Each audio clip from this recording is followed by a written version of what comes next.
Hello बच्चों, कैसे आप सब। चलिए, हम पढ़ रहे थे अध्याय 6 विषय विज्ञान, है ना। तो आज हम उसका क्लास तीसरा लेते हैं। और आज का क्लास में क्या है, हमने कल क्या क्या पढ़ा था। तो हमने कल जो है यहाँ तक पढ़ लिया था, है ना। और आज हम पढ़ने वाले हैं आग लगना के बारे में। जैसे कि हम आज जानेंगे आग लगना होता क्या है। और जैसे कि आप सभी तो जानते हैं आग लगना होता क्या है, आग का लग जाना आग होता है ना। तो जैसे कि चलिए हम पुस्तक में देखते हैं इसके बारे में क्या दिया गया है, थोड़ा सा और अच्छी जानकारी। आपने सुना होगा कि जब किसी व्यक्ति के वस्त्र में आग लग जाती है, वस्त्र यानी कि किसी व्यक्ति के कपड़े में आग लग जाती है, तब व्यक्तियों के केवल कंबल से ढक देते हैं, है ना। जब कोई भी आग से जल जाता है कोई व्यक्ति, तो उसको आग से बचाने के लिए कंबल से ढक दिया जाता है। कंबल को उसके ऊपर क्या हो कर दिया जाता है, कंबल को उसके ऊपर डाल दिया जाता है आग से बचाने के लिए उस जलते हुए व्यक्ति के ऊपर। आप जानते हैं कि दहन के लिए वायु आवश्यक है ना। कोई भी चीज़ जलती है ना, चाहे आपका कपड़ा हो या आपका कोई भी पदार्थ हो जो जलता है, तो उसको जलने के लिए क्या आवश्यक होता है, वायु आवश्यक होता है। यानी कि ऑक्सीजन आवश्यक होता है, हवा की आवश्यकता होती है। व्यक्ति को कंबल से ढक देने से, है ना, ढक देने पर जलते हुए वस्तुओं का वायु से संपर्क टूट जाता है, जिससे आग बुझ जाती है। जल जाने पर तुरंत प्राथमिक उपचार करें तथा डॉक्टर से परामर्श ले। तो होता क्या है, कंबल से ढक देने पर जो कपड़ा जलता है, तो वहाँ पे जैसे हम कंबल से ढकते हैं तो वहाँ पे क्या होता है, जो आपका ऑक्सीजन है, जैसे कि हमने यहाँ पे कंबल डाल दिया तो अब यहाँ पे जल रहा है। तो यहाँ पे जब हमने ये कंबल डाला तो यहाँ पे होगा क्या, अब ये हवा यहाँ पे प्रवेश नहीं कर पाएगी, है ना। तो ये हवा जब यहाँ पे ऐसे प्रवेश नहीं कर पाएगी तो होगा क्या, ये जो वस्त्र है, ये जो आदमी है वो नहीं जलेगा और वह जलने से बच जाएगा। तो इस तरह से कंबल जो है ऑक्सीजन को, हवा को अंदर जाने से रोकता है, जिसके कारण वह जो जलता हुआ व्यक्ति थोड़ा सा बच जाता है पूरी तरह से जलने से।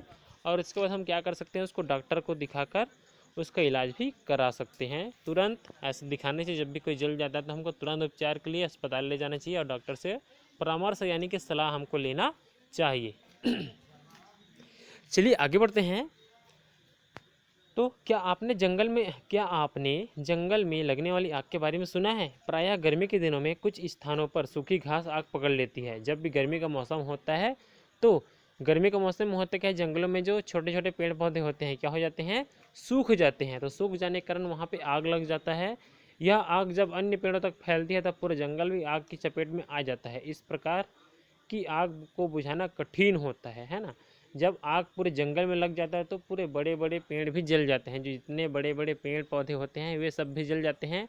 और जब पूरे जंगल में आग लगता है तो इस आग को बुझा पाना बहुत कठिन होता है। हम आग पर नियंत्रण कैसे कर सकते हैं। तो देखिए, हम आग पर नियंत्रण यानी कि आग को काबू में कैसे कर सकते हैं। तो आपने घरों, दुकानों या कारखानों में लगी आग को देखा होगा, है ना। कभी भी आग में कभी भी क्या होता है, कभी दुकान या कारखाना या घर में आग लग जाता है तो बहुत विशाल आग, मतलब बहुत ज़्यादा जलता है। घर में सभी चीज़ रखी हुई चीज़ें जलने लगती है।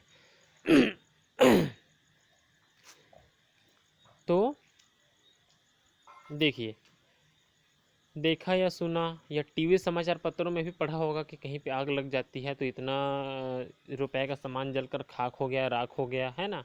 इतनी सारी चप्पल का फैक्ट्री हो गया या प्लास्टिक का फैक्ट्री हो गया, उसमें आग लग जाता है तो बहुत सारी सामानें जो है जल जाती है। तो इस पर नियंत्रण करने के लिए, तो देखिए आपने देखा होगा कि आग पर नियंत्रण करने के भी कई तरीके हैं, जैसे झाग, है ना, झाग हो गया, पानी की बौछार करना और रेत डालना आदि। इन सब चीज़ों से हम आग को काबू में कर सकते हैं, आग को बुझा सकते हैं। तो देखिए अब क्या होगा, सभी शहर, नगर, गांव में अग्निशमन सेवा होती है। अग्निशमन सेवा होती है जो आग लगने पर आग पर नियंत्रण का कार्य करती है। अपने क्षेत्र की अग्निशमन सेवा के टेलीफोन नंबर का पता लगाइए। तो इस तरह के जब भी कोई बड़ी जगहों पर आग लगती है तो उस आग को बुझाने के लिए, है ना, जिसको मानव मतलब आम इंसान नहीं बुझा सकते, उस आग को बुझाने के लिए क्या किया जाता है, जो आपके आसपास में अग्निशमन सेवा होती है, यानी कि आग बुझाने वाली गाड़ी होती है, जिसका टेलीफोन नंबर होता है, टोल फ्री नंबर, उस पर कॉल करके आप उसको बुला सकते हैं कहीं पे आग लग जाता है तो, है ना। और वे जब गाड़ी आती है तो बिल्कुल टोल फ्री, उसका जो नंबर होता है बहुत बिल्कुल फ्री होता है, उस पर आप कॉल करके उसको बुला सकते हैं और वो कहते हैं बिल्कुल शासन के सरकारी होता है और वह बिल्कुल निःशुल्क वाहन होता है, जैसे कि आप सभी जानते हैं। और उस अग्निशमन सेवा गाड़ी से क्या हो जाता है, आग पर समय पर काबू पा लिया जाता है। आज थोड़ा सा हिचकी आ रहा है मेरे को, है ना बच्चों।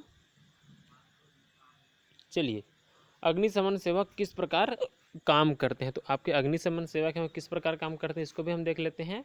तो आप जानते हैं कि आग उत्पन्न करने के लिए 3 अनिवार्य आवश्यकताएं हैं। क्या क्या आग उत्पन्न करने के लिए क्या क्या चीज़ें जरूरी होती है, क्या क्या चीज़ें, ईंधन हो गया एक, तो उसके बाद वायु हो गया और ऊष्मा है। तो इनमें से किसी एक या अधिक को हटाकर आग को नियंत्रित किया जा सकता है। तो इन तीनों में से किसी भी चीज़ को हटाकर आग को बंद किया जा सकता है।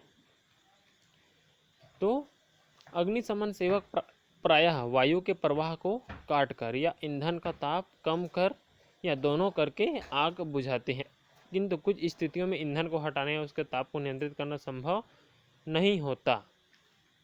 आपने अग्निशमन यंत्र के बारे में पढ़ा है। आसपास के सार्वजनिक स्थलों पर अग्निशमन की क्या व्यवस्था है, ये अग्निशमन सेवक कैसे काम करते हैं, पता लगाकर लिखिए। तो देखिए, हमारे जो डोंगर गांव है, आपका छुरिया हो गया, राजनांदगांव हो गया, है ना, जो मुख्य मुख्य नगर है या आपका शहर है, वहाँ पे क्या होता है, अग्निशमन सेवा होती है।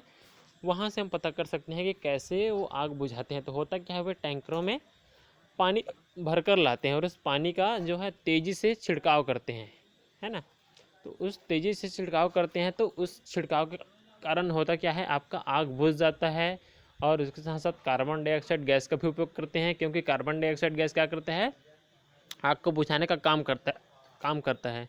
तो कार्बन डाइऑक्साइड गैस का उपयोग करने से क्या हो जाता है, आग जो है बुझ जाता है और जल्दी से कंट्रोल भी हो जाता है। तो इस तरह से आग को बुझाया जाता है।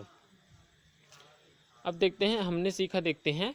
तो देखिए, हमने सीखा बहुत सारी चीज़ें देती है ना। मैंने आपको बार बार बताया कि आप हमने सीखा को पढ़ लीजिएगा, कि हर पार्ट का हमने सीखा जो है बिल्कुल हमको पढ़ना चाहिए। तो चलिए, आज हम क्लास अध्याय 6 का हमने सीखा, थोड़ा सा पढ़ लेते हैं, क्योंकि आज समय है और आपका आज का जो क्लास है बहुत जल्दी भी ख़त्म हो गया है। तो सबसे पहले दिया है, कार्बन एक अधात्विक तत्व है। मतलब कार्बन क्या है, अधातु है और एक तत्व है, वह धातु नहीं है। कार्बन अपरूपता प्रदर्शित करता है। इसके विभिन्न अपर रूप जैसे हीरा, ग्रेफाइट, कोयला, चारकोल, काजल है ना। ये सब क्या है, उसके अपर रूप हैं कार्बन के। एक ही तत्व के ऐसे अलग अलग रूपों को जिनके भौतिक गुण भिन्न भिन्न होते हैं किंतु रासायनिक गुण समान होते हैं, अपर रूप कहलाते हैं। इस प्रकार किसी तत्व की एक ही अवस्था का विभिन्न रूपों में पाया जाना ही अपर रूपता कहलाता है। यानी कि एक ही तत्व के ऐसे अलग अलग रूप जिनके भौतिक गुण तो भिन्न भिन्न हैं लेकिन रासायनिक गुण समान होते हैं, अपर रूप पदार्थ कहलाते हैं। और यह गुण अपर रूपता कहलाता है। फ्लोरीन कार्बन का नया खोजा गया अपर रूप है। और जो आपका फ्लोरीन है ना, आपका फ्लोरीन है जिसमें कितना परमाणु होता है, कार्बन का 60 परमाणु होता है।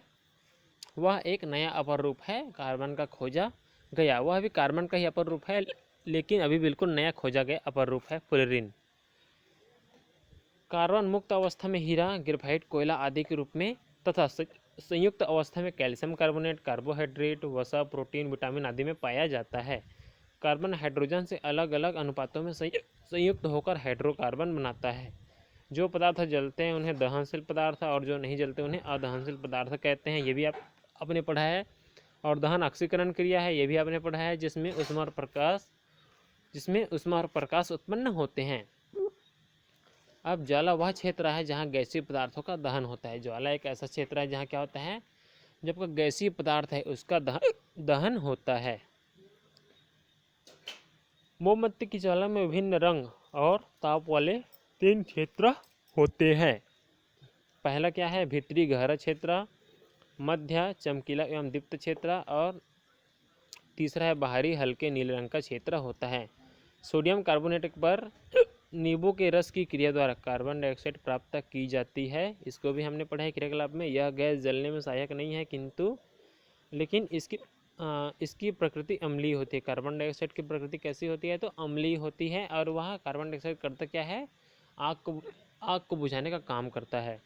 कार्बन डाइऑक्साइड का उपयोग शीतल पेय प्रशीतकों अग्निशमन में शुष्क बर्फ के रूप में किया जाता है।